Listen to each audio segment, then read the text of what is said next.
On November the 17th, a chief foreign correspondent for NBC sent out a tweet that went viral. The more I talk to sources, the more I'm hearing America's betrayal of the Kurds and the humiliation, misogynistic squashing of U.S. ambassador in Ukraine for political motivations makes people think we Americans have become the bad guys. Hearing it was gut punch.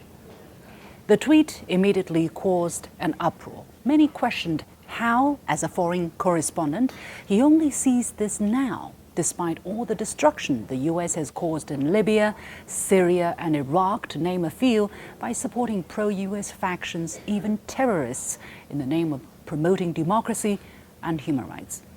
Yet today, I'm afraid, that list is set to grow a bit longer, to include Hong Kong. On November the 19th, the U.S. Senate passed the so-called Hong Kong Democracy and Human Rights Act after the U.S. House of Representatives passed a similar bill in October. The bill requires an annual review of the city's status as a special free trade port and, most crucially, allows for sanctions on those responsible for so-called human rights violations in Hong Kong. Despite so much rumor and fake news coming out of Hong Kong, any person with the most basic common sense and conscience can see how a small gang of rioters have inflicted growing violence and disruption in Hong Kong. One man was killed by a brick, another set ablaze, and countless others assaulted or intimidated. Businesses, including American ones, have been targeted for retaliation, smashed up, set on fire or forced to close, either for opposing the riots or simply for being linked to the Chinese mainland. Subway facilities have been torched, roads destroyed and airport paralyzed. The list goes on. During 5 months, 700 public disruptions have gripped Hong Kong, dragging the economy into a technical recession. In light of all that, the U.S. Congress still chose to side with rioters through this bill. They are earning Americans the title of bad guys in the heart of many more people. No need for quotation marks, actually. Fortunately, Hong Kong is not Tripoli. Note the swiftness of reaction and level of response coming from various authorities in China, a country that takes pride in its tradition of prudence. Within hours of the Senate approving the act, 7 official statements were released by the Chinese legislative and political consultative bodies, the Ministry of Foreign Affairs, the Hong Kong Special Administrative Regional Government, and 3 other officers, all opposing the act in the strongest possible terms. Such a swift, stern, and unified response is extremely rare in my eyes.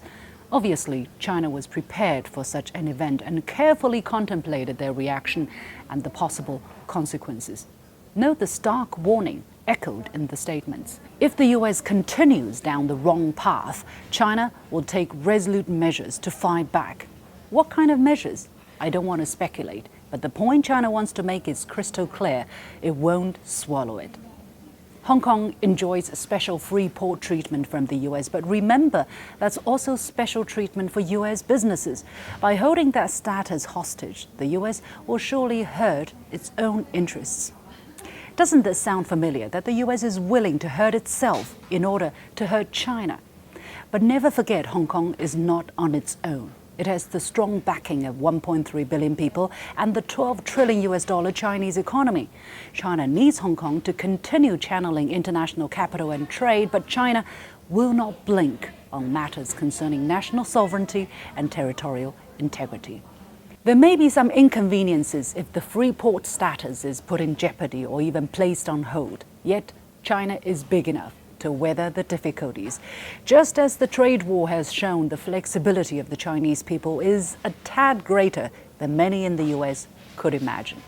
In the case of Hong Kong, its role in China's economy has gradually shifted. The city is already set to accelerate its integration into China's broader development through the Belt and Road Initiative and the Guangdong, Hong Kong and Macau Greater Bay Area. So if U.S. lawmakers insist on being bad guys, China won't sit idly by or be intimidated. Hong Kong is not Tripoli.